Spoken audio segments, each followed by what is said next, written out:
ગુજરાતના ગૃહમંત્રીને કહેવા માંગીએ છીએ કે જો તમે એવું ઈચ્છતા હોય કે 40% લાવે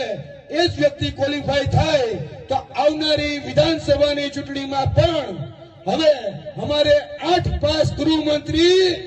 નથી જોતા। ગંદકી આવે અને એ ગંદકીમાં પછી મચ્છર થાય અને એ મચ્છરથી આપણને કે આપણા બાળકોને મલેરિયા થાય ને। તેમાં 30 વર્ષથી એક ને એક ગંદકી પેંધી ગઈ છે તો હવે પરિવર્તન લાવીએ।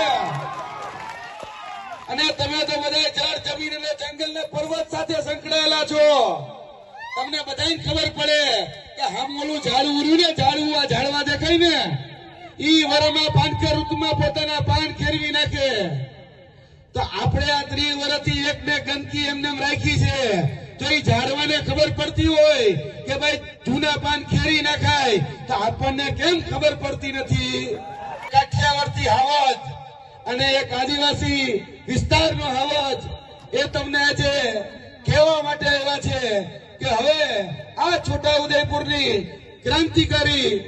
ભૂમિ ઉપર પરિવર્તન લાવીએ દેશ લઈને આવ્યા છે અને સંદેશ છે પરિવર્તનનો।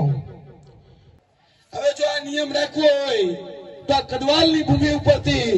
છોટાઉદેપુરના કલેક્ટર તેમજ ગુજરાતના મુખ્યમંત્રી ગુજરાતના ગૃહમંત્રીને કહેવા માંગીએ છીએ કે જો તમે એવું ઈચ્છતા હોય કે 40% લાવે એ જ વ્યક્તિ ક્વોલિફાય થાય તો આવનારી વિધાનસભાની ચૂંટણીમાં પણ હવે અમારે 8 પાસ ગૃહમંત્રી નથી જોતા। અમારે પણ ભણેલ શિક્ષિત જેને કાયદો વ્યવસ્થા આવડતી હોય એવા ગૃહમંત્રી જોઈએ છે, અમારે એવા કાયદા મંત્રી જોઈએ છે અને એવા અમારે આરોગ્ય મંત્રી જોઈએ છે કે જેને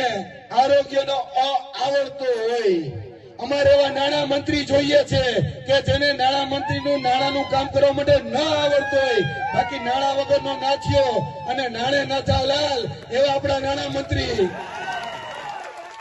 અને ભૂતકાળમાં આ ભૂમિની બાજુમાંથી આપણા શિક્ષણ મંત્રી આવતા હતા પણ એ શિક્ષણ મંત્રીમાં જ શિક્ષણનો અભાવ હતો, એ શિક્ષણ મંત્રીમાં જ શિક્ષણનો અભાવ હતો કે કઈ રીતે શિક્ષણ વ્યવસ્થા ચલાવી એ જ ખબર નથી પડતી। ત્યારે આ ભૂમિનો હાવજ અને આદિવાસી સમાજના મસીહા એવા આદરણીય ચેતરભાઈ વસાવા એની સામે ભાત ભીડી અને રિવર્સ દાંડી યાત્રા દાંડીથી લઈ અને સાબરમતી આશ્રમ સુધી જે યાત્રા કાઢી તેમાં કહેવામાં આવ્યું કે અમારા વિસ્તારની અંદર એ શિક્ષકોની ભરતી કરવામાં આવે તો મિત્રો કેટલા શિક્ષકોની ભરતી થાય ખબર છે? 24,700 શિક્ષકોની ભરતી થઈ। તાલીઓથી વધાવો ચેતરભાઈ વસાવાને। આ હાવજ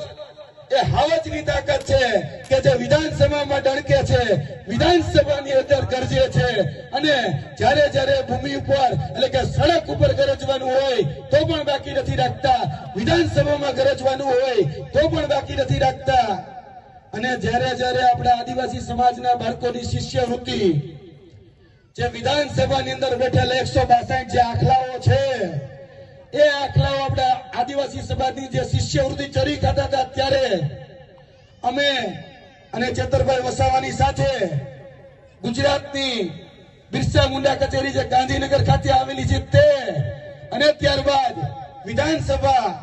જે ગુજરાતમાં ગાંધીનગર ખાતે આવેલી છે એનો ઘેરાવો કર્યો। ત્યારબાદ જેટલી પણ આદિજાતિ કચેરીઓ છે એ છોટાઉદેપુર હોય, નર્મદા હોય કે તમામ વિસ્તારોના જિલ્લાની અંદર આવતી એ મદદનીશ કચેરીઓ હોય આદિજાતિની